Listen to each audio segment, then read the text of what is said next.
Selamat bertemu anak-anak dalam pembahasan salah satu sesi dari kegiatan pengenalan lingkungan sekolah dengan topik pembelajaran efektif di masa pandemi COVID-19.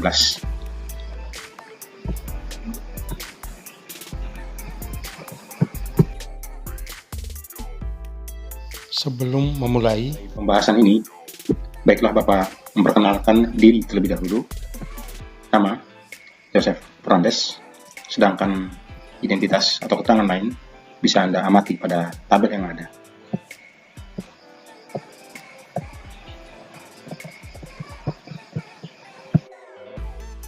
Untuk mengawali paparan ini, kita akan mulai dari perkembangan kasus harian COVID-19 di Indonesia atau secara nasional. Data pada tanggal 19 Juli 2021 yang diterbitkan oleh Kementerian Kesehatan RI menunjukkan bahwa terdapat 34.257 kasus konfirmasi positif COVID-19. Sedangkan yang mengalami penyembuhan pada tanggal yang sama adalah 32.217. Jumlah meninggal mencapai puncak dengan 1.338 jiwa. Ini mencapai rekor tertinggi jumlah meninggal pada atau sepanjang masa pandemi COVID-19 ini. Grafiknya diperlihatkan dalam gambar berikut. Tampak bahwa terjadi 2 kali lonjakan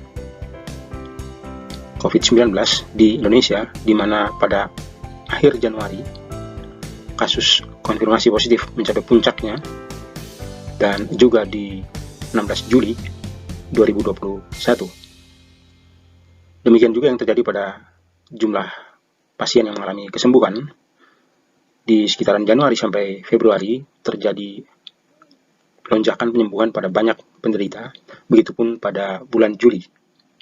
Sedangkan kasus meninggal itu mengalami peningkatan khususnya pada bulan Juli 2021.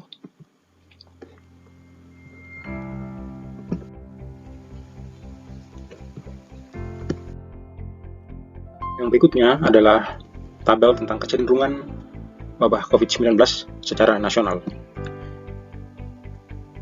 Jika kita melihat tabel yang ada atau grafik yang ada, maka tampak bahwa masih terjadi peningkatan dalam kasus COVID-19, baik untuk kasus terkonfirmasi yang ditandai dengan garis hitam, juga untuk pasien dalam perawatan maupun yang melakukan isolasi mandiri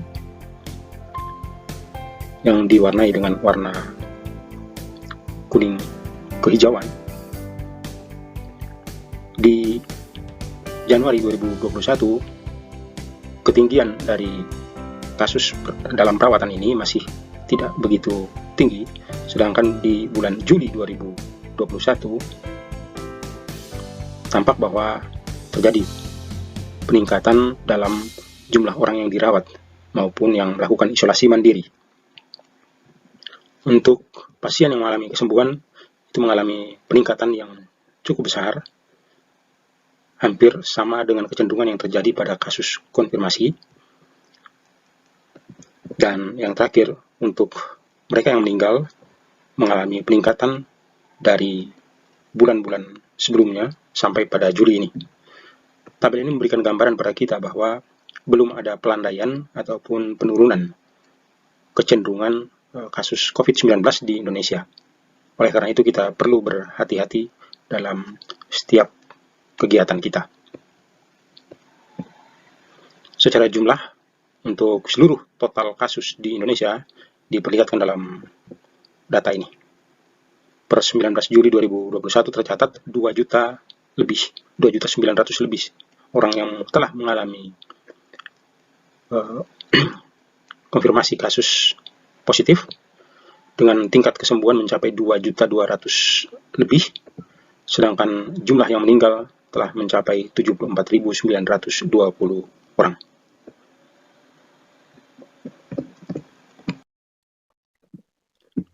Gambaran berikutnya kita peroleh dari persentase kasus COVID-19 di Indonesia menurut kelompok usia. Grafik atau tabel ini memperlihatkan kepada kita bahwa untuk balita berusia 0-5 tahun maupun anak-anak dan remaja berusia 6-18 tahun. Apabila dua kelompok ini digabungkan, maka merupakan sekitar 13% dari keseluruhan kasus positif di Indonesia, kasus positif COVID-19 di Indonesia.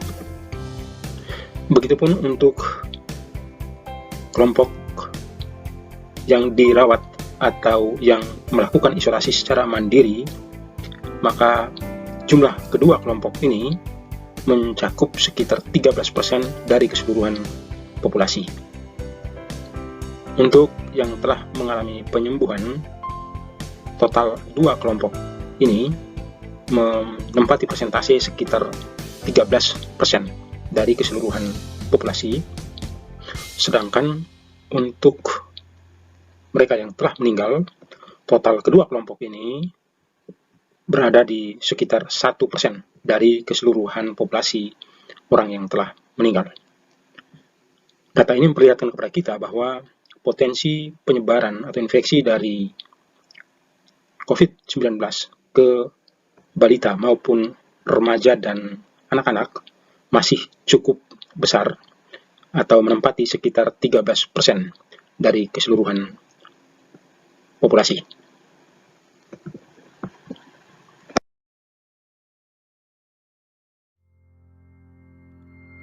Akibat dari kondisi pandemi seperti yang dinyatakan pada slide terdahulu, yaitu dapat kita lihat pada hasil penelitian sejumlah ahli dalam bidang pendidikan seperti BT dan kawan-kawan di tahun 2020 menemukan pola pembelajaran dari pembelajaran tatap muka yang berubah menjadi pembelajaran dari rumah atau dari PTM menjadi BDR berdasarkan simulasi bisa menyebabkan learning loss pada siswa yang lebih besar dari penurunan kemampuan siswa akibat dari libur sekolah. Penelitian berikutnya dilakukan oleh Engsel, Frey, dan Verhagen pada tahun 2021 menemukan bahwa perbedaan akses dan kualitas selama berlangsungnya pembelajaran jarak jauh berakibat pada kesenjangan capaian belajar, terutama untuk siswa dari tingkat sosioekonomi menengah ke bawah. Siswa memperlihatkan sedikit atau tidak ada kemajuan berarti saat berlangsungnya BDR, di mana learning loss paling menonjol ada pada siswa yang kondisinya kurang beruntung.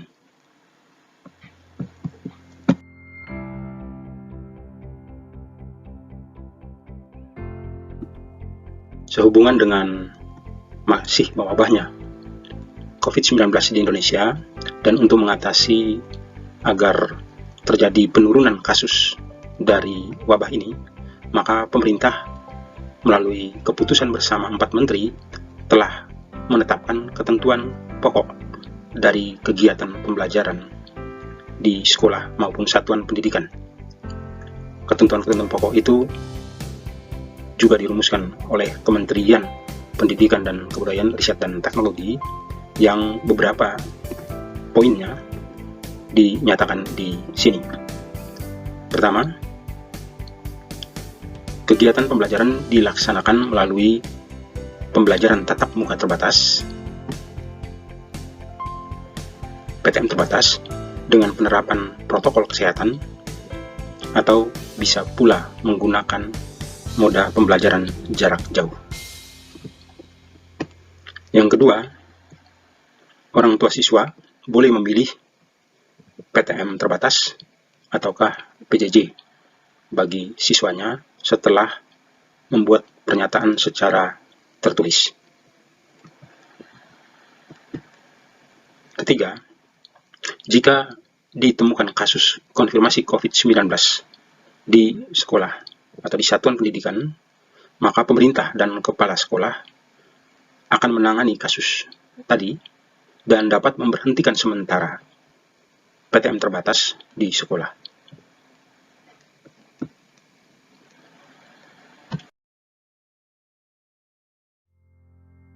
Berikutnya,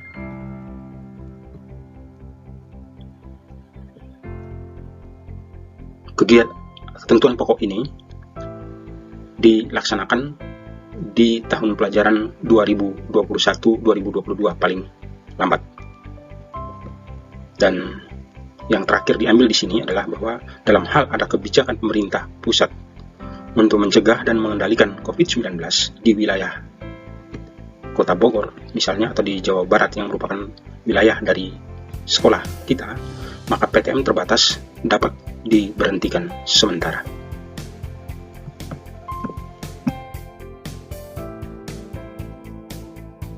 Dinyatakan pada bagian terdahulu, yaitu bahwa dengan pemberlakuan pembatasan kegiatan masyarakat yang diumumkan pemerintah beberapa waktu lalu, maka kegiatan belajar di SMP Negeri 15 Bogor masih menggunakan moda pembelajaran jarak jauh atau PJJ.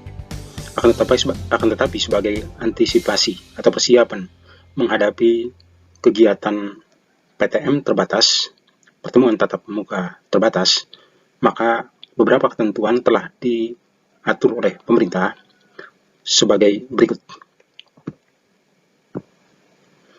Yang pertama, yang harus diperhatikan adalah kondisi kelas, di mana diharapkan atau harus dipastikan agar terjadi jarak minimal antara setiap peserta didik adalah 1,5 meter. Sekali lagi, ini adalah jarak minimal antar satu dengan orang yang lain. Kemudian, di dalam satu ruang kelas hanya bisa diisi maksimal oleh 18 siswa atau peserta didik. Yang kedua, terkait dengan jumlah hari dan jam pelajaran tatap muka terbatas, maka pengaturan jumlah hari dan jam pembelajaran ini akan ditentukan oleh sekolah dengan pembagian rombongan belajar atau shift. Di dalam setiap rombongan belajar, Anda akan menemukan Anda termasuk dalam sesi PTM terbatas yang pertama atau yang kedua. Daftarnya akan disiapkan oleh staf tata usaha dan akan dibagikan melalui wali kelas masing-masing.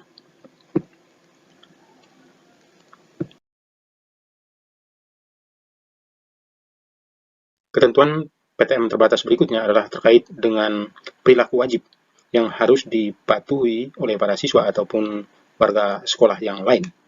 Yang pertama,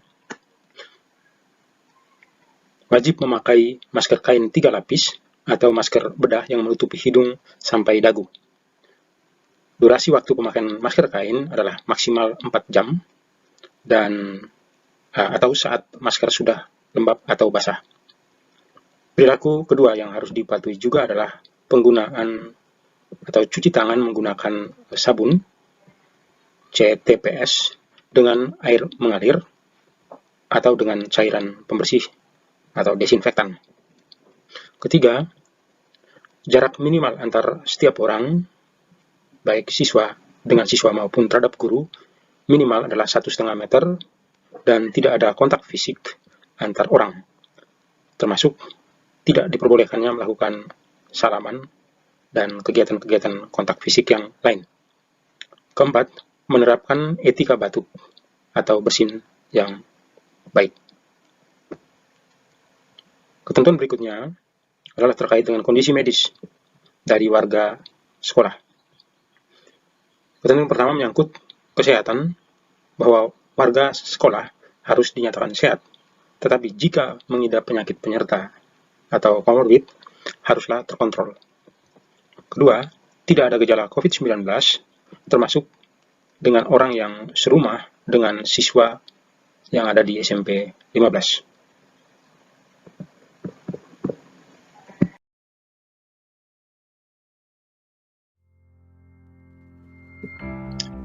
Ya, daftar lengkap menyangkut ketentuan PTM terbatas sebagaimana telah disampaikan pada slide terdahulu akan disiapkan oleh sekolah untuk diteruskan kepada wali kelas masing-masing dan nanti akan disampaikan kepada Anda. Selanjutnya menyangkut konsep pembelajaran pada masa pandemi COVID-19. Beberapa hal berikut perlu Anda ketahui. Yang pertama, kegiatan pembelajaran itu mengacu kepada kebutuhan peserta didik. Ini bermakna bahwa pembelajaran diharapkan untuk dapat memenuhi kebutuhan psikis maupun sosial, serta kebutuhan penguasaan terhadap kompetensi peserta didik.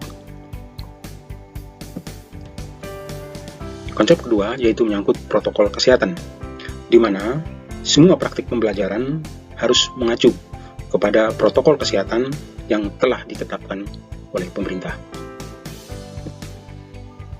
Ketiga, menyangkut kurikulum kondisi khusus. SMP 15 memilih salah satu dari 3 kurikulum yang telah disediakan oleh pemerintah, yaitu kurikulum kondisi khusus pandemi COVID-19. Apapun pilihan yang dipilih oleh sekolah, maka prioritas diarahkan bukan untuk menuntaskan kurikulum, akan tetapi memastikan bahwa setiap peserta didik mengalami pembelajaran. Prinsip ataupun konsep keempat yang digunakan selama masa pandemi COVID-19 ini adalah ada sejumlah prinsip pembelajaran yang akan diuraikan pada slide berikutnya yang perlu diketahui dan dikuasai oleh para siswa termasuk warga sekolah yang lain. Dan prinsip kelima ataupun konsep pembelajaran yang kelima adalah terkait dengan tetap adaptif terhadap dinamika kondisi pandemi COVID-19. Ini berarti bahwa satuan pendidikan perlu mengantisipasi perubahan-perubahan yang mungkin terjadi terkait dengan kondisi pandemi, termasuk dengan lahirnya varian-varian baru dari COVID-19.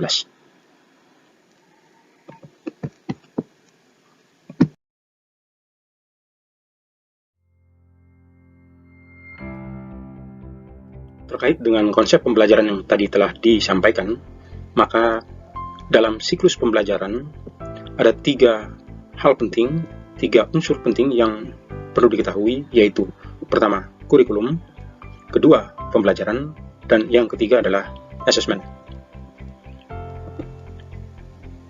Siklus pembelajaran adalah gambaran hubungan antara ketiga komponen penting tadi. Keselarasan antara ketiga komponen itu akan menggerakkan pembelajaran untuk memastikan tercapainya tujuan pembelajaran atau kompetensi peserta didik. Kepala sekolah dan Bapak Ibu guru mempunyai peran yang sangat penting untuk menjamin keselarasan dari ketiga komponen tadi.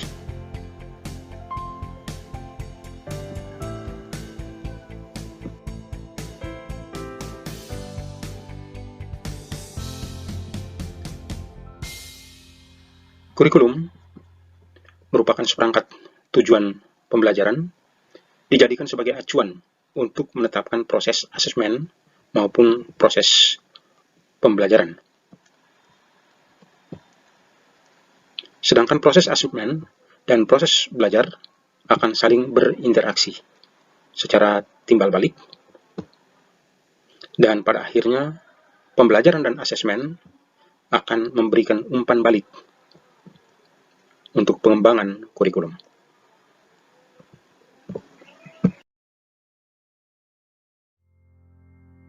Disebutkan sebelumnya bahwa selama masa pandemi COVID-19 ini sejumlah prinsip pembelajaran digunakan, yaitu yang pertama, pembelajaran berorientasi pada peserta didik. Ini berarti pembelajaran didasarkan pada kebutuhan, kondisi, dan kemampuan awal peserta didik, serta memastikan pemenuhan hak-hak peserta didik.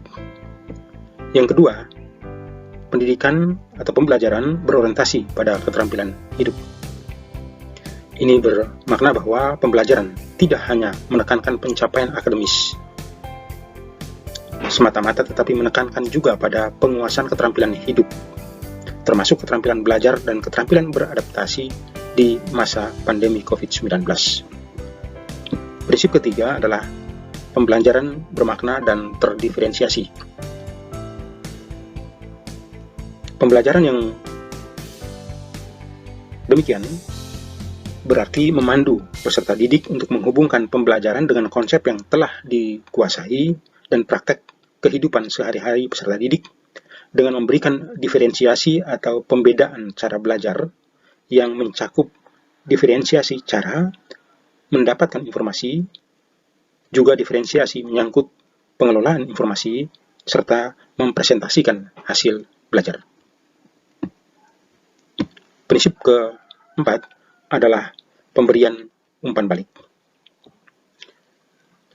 Pembelajaran yang memberi masukan atau umpan balik kepada peserta didik terkait dengan proses dan hasil belajarnya secara spesifik, bermakna dan langsung sebagai upaya untuk membantu peserta didik belajar secara mandiri. Dan prinsip terakhir adalah inklusif, yang berarti bahwa pembelajaran bersifat non-diskriminatif dan memastikan keterlibatan semua dan setiap peserta didik untuk terlibat secara utuh dalam proses pembelajaran.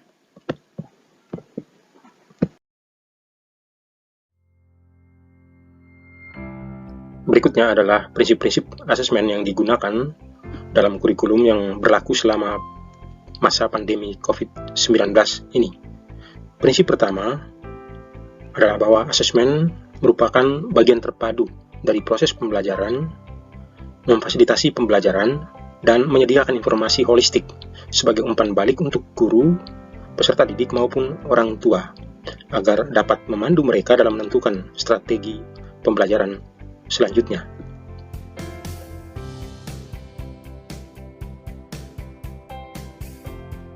Adalah prinsip keluasan dalam penerapan, di mana asesmen dirancang dan dilaksanakan sesuai fungsi asesmen itu sendiri dengan keluasan untuk menentukan teknik dan waktu pelaksanaan asesmen agar efektif dalam mencapai tujuan pembelajaran. Prinsip ketiga adalah adil dan proporsional. Asesmen dirancang secara adil, proporsional dan valid, serta dapat dipercaya atau reliable untuk menjelaskan kemajuan belajar dan menentukan keputusan tentang langkah selanjutnya. Prinsip berikutnya adalah menyangkut kesederhanaan.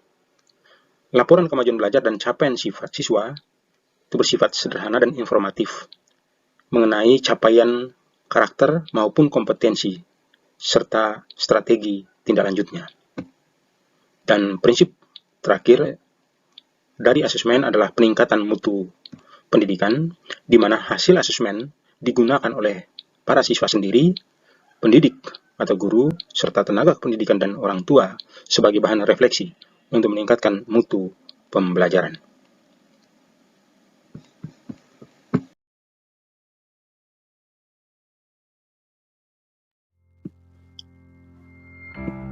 Berikutnya, seperti Anda ketahui, selama pemberlakuan PPKM di wilayah Pulau Jawa dan Bali yang digaungkan oleh pemerintah pusat, maka moda pembelajaran yang kita gunakan di SMP Negeri 15 Bogor adalah dengan PJJ, pembelajaran jarak jauh. Tentu, kebijakan yang diambil pemerintah ini dimaksudkan untuk mencegah dan mengendalikan wabah COVID-19 terutama kedua pulau ini.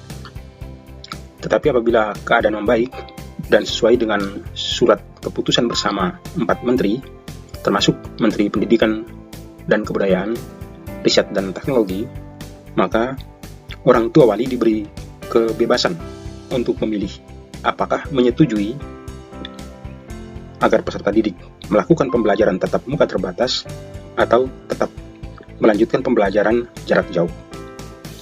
Jika semua orang tua mengizinkan peserta didiknya mengikuti PTM terbatas, maka kepala sekolah akan menentukan strategi pembelajaran campuran atau blended learning. Tapi sebaliknya, jika ada orang tua yang tidak mengizinkan peserta didik untuk mengikuti PTM terbatas, maka kepala sekolah akan menyediakan pilihan pembelajaran jarak jauh di samping kegiatan pembelajaran campuran atau blended learning tadi.